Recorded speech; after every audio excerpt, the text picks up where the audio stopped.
के लिए मुझे लगता है कि आज का दिन महत्वपूर्ण दिन है।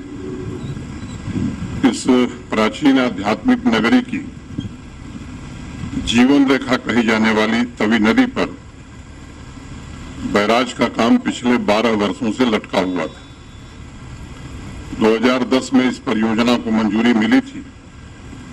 पार्शियली मैंने थोड़ा बहुत काम हुआ था और वर्षों से जिन लक्ष्यों को ध्यान में रखकर इस परियोजना को शुरू किया गया था वो लक्ष्य अधूरे पड़े हुए थे।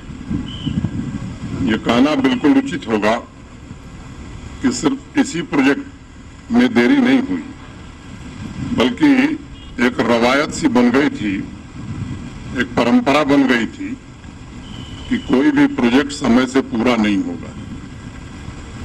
अभी अरुण मेहता जी ने जिक्र किया लेजर शो का। मुझे याद है उस दिन मैं महाभारत की एक कथा सुनाया था, याद है चंद्र मोहन जी, और रविंद्र रैना जी, इसलिए उसको दोहराना चाहता हूं। जब पांडव के पांचों भाई मृतप्राय हो गए थे, चारों भाई, तो युधिष्ठिर बड़े पेशोपेश में थे। यक्ष ने उनसे कहा कि मैं 5 प्रश्न पूछूंगा, अगर इन प्रश्नों का सही उत्तर दे दोगे तो तुम्हारे भाई फिर से जिंदा हो जाएंगे। 5 प्रश्नों का जिक्र करना मुनासिब नहीं समझता। एक उसमें कठिन प्रश्न था, यक्ष प्रश्न ऐसे ही बड़े कठिन होते हैं। यक्ष ने युधिष्ठिर से पूछा कि किम आश्चर्यम, आश्चर्य क्या है? तो युधिष्ठिर ने जो उत्तर दिया था कि एक आदमी दूसरे आदमी को मरते हुए देखता है फिर भी जीने की इच्छा रखता है, इससे बड़ा आश्चर्य कुछ नहीं हो सकता है। तो उस दिन मैंने कहा था कि जम्मू में भी प्रोजेक्ट समय से पूरा हो जाए। अगर मुझसे एक सवाल करना तो मैं यही कहता कि इससे बड़ा आश्चर्य और कुछ नहीं है। ये जो व्यवस्था चल रही थी, इससे न केवल यहाँ की अर्थव्यवस्था को नुकसान पहुंचा, बल्कि आम आदमी की जो बुनियादी सुविधाएं हैं, इस आम आदमी को भी लंबे समय तक इंतजार करना पड़ा। कुछ लोग अभी वही व्यवस्था ढोना चाहते हैं।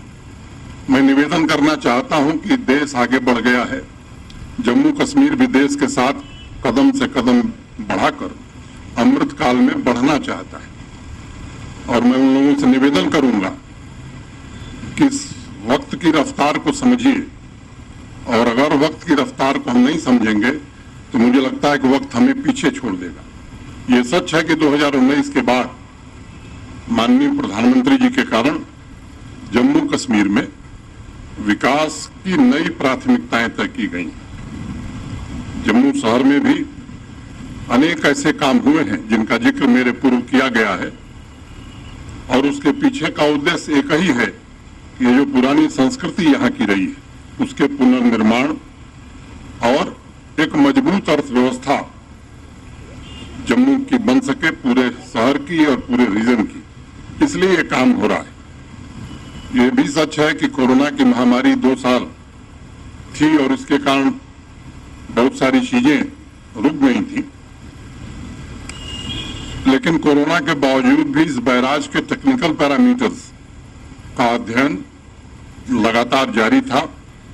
अभी सालिन काबरा जी ने बताया आपको, ये IIT रुड़की के विशेषज्ञों ने इसका विस्तृत अध्ययन किया। पार्शियली कंस्ट्रक्टेड हिस्से का भी अध्ययन किया। 2014 में जब बाढ़ आई थी तो हाईएस्ट फ्लड लेवल क्या था, इसका भी एग्जामिनेशन हुआ, और उन्होंने कुछ संस्तुतियां दी, रिकमेंडेशन दी। नदी की सुरक्षा मौका है हम सबको इस जगह की खूबसूरती को फिर से एक बार अपने मन में समाहित करने का और इस विश्वास को करने का कि जम्मू में तावी बैराज जो आज के 10 साल पहले की सामने बैठे हुए वरिष्ठ सिटीजन्स यहाँ के और वरिष्ठ ऑफिसर्स इंक्लूडिंग डिपकॉम, डीसी, एसएसपी, जितने भी लोग यहाँ मौजूद हैं, आज का दिन सर बहुत मुबारक का दिन है कि एक प्रोजेक्ट जो बहुत लंबे वक्त से नहीं शुरू हो पा रहा था, शुरू हो रहा है। इस बात की खुशी भी है और थोड़ा सा ये भी चिंता है कि ये प्रोजेक्ट कम से कम आज से 6 महीने पहले शुरू हो जाना चाहिए था। ये प्रोजेक्ट शुरू हुआ था 2010 में, 2 साल में पूरा होना था, 2012 में पूरा हो जाना चाहिए था। 70 करोड़ का प्रोजेक्ट था ये। 2012 के पहले 58 करोड़ खर्च हो चुका था, लेकिन ये अधूरा रह गया था। और जिस बात को ये प्रोजेक्ट दिखलाता है कि हमें जम्मू कश्मीर में अपने कार्य पद्धति को बिल्कुल बदलने की आवश्यकता है, जिसकी तरफ हम लोग हर तरह से बढ़ रहे हैं।